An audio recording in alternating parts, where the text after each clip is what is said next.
आप लोगों ने कोडेक्स गिगास का नाम तो सुना ही होगा। एक ऐसी श्रापित किताब क्या जिसे सच में एक शैतानी आत्मा ने लिखा था, एक इंसान की आत्मा के बदले, उसकी मृत्यु से पहले। आखिर क्या है ये, चलिए जानते हैं।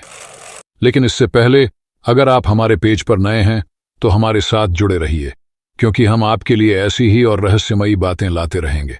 अब इस कहानी को समझते हैं। ये बात 13वीं सदी की है, जब बेनेडिक्टिन मठ में एक साधु मोनक को मौत की सजा सुनाई गई थी।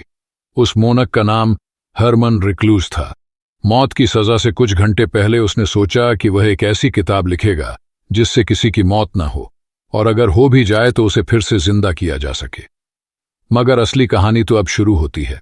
कहा जाता है कि हरमन रिक्लूस ने वो किताब खुद लिख दी थी, लेकिन सवाल ये उठता है कि सिर्फ कुछ ही घंटों में उसने इतनी विशाल किताब कैसे लिख दी, जो कि लगभग असंभव था। विशेषज्ञों की माने तो उसने एक शैतानी आत्मा यानी कि लूसीफर, शैतान को बुलाया था, जिसने इस किताब को पूरा किया और बदले में हरमन ने अपनी आत्मा उसे बेच दी।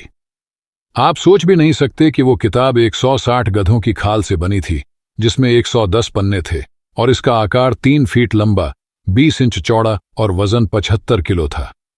आज तक कोई नहीं समझ पाया कि जब कोई इंसान किताब लिखता है तो उसकी हैंडराइटिंग में फर्क आता है, लेकिन इस किताब में हर एक शब्द, हर पन्ना एकदम समान दिखता है, जैसे कि इसे एक ही बार में लिखा गया हो, जो कि नामुमकिन सा लगता है।